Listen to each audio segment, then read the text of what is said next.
আসসালামু আলাইকুম। কোটা সংস্কার আন্দোলনের প্ল্যাটফর্ম বৈষম্য বিরোধী ছাত্র আন্দোলনের ৩ সমন্বয়ক ঢাকা বিশ্ববিদ্যালয়ের ছাত্র নাহিদ ইসলাম, আসিফ মাহমুদ ও আবু বাকের মজুমদারকে আটক করা হয়েছে। শুক্রবার ২৬শে জুলাই বিকেলে রাজধানী গণস্বাস্থ্য কেন্দ্রে চিকিৎসাধীন অবস্থায় ওই তিনজনকে আটক করা হয়। এই বিষয়ে রাত ১১টার দিকে ঢাকা মহানগর পুলিশের ডিএমপি অতিরিক্ত কমিশনার ও ডিবি প্রধান মোহাম্মদ হারুনুর রশিদ বলেন, নিরাপত্তার স্বার্থে তাদেরকে ডিবি কার্যালয়ে আনা হয়েছে।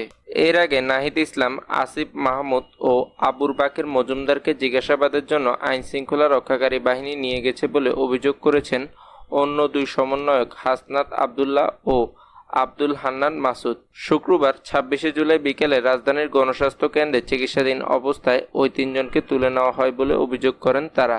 সমন্বয়ক হাসনাত আবদুল্লাহ কালবেলাকে বলেন, বিকেল ৪টার দিকে আইনশৃঙ্খলা বাহিনীর পরিচয় তিনজনকে রাজধানীর গণস্বাস্থ্য নগর হাসপাতাল থেকে নিয়ে যাওয়া হয়।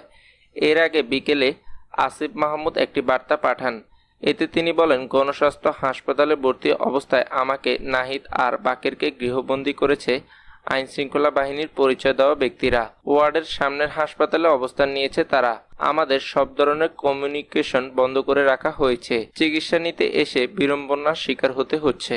এর আগে আব্দুল হান্নান মাসুদ জানান, বৈষম্য বিরোধী ছাত্র আন্দোলনের পক্ষ থেকে সমন্বয়ক টিমের একটি প্রতিনিধি দল উত্তরা বাংলাদেশ মেডিকেল থেকে শুক্রবার ৪টা ৫০ বিভিন্ন হাসপাতালে আহত শিক্ষার্থীদের দেখার জন্য পরিদর্শন করার কথা জানান।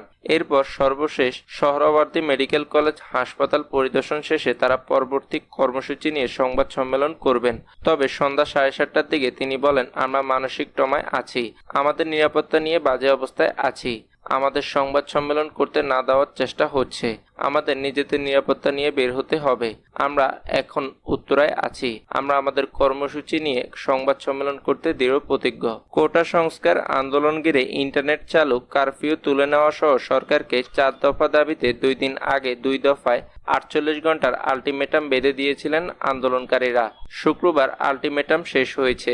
এদিন শহীদ সোহরাওয়ার্দী মেডিকেল কলেজ হাসপাতালের সামনে সংবাদ সম্মেলনে তাদের নতুন কর্মসূচি ঘোষণা করার কথা ছিল।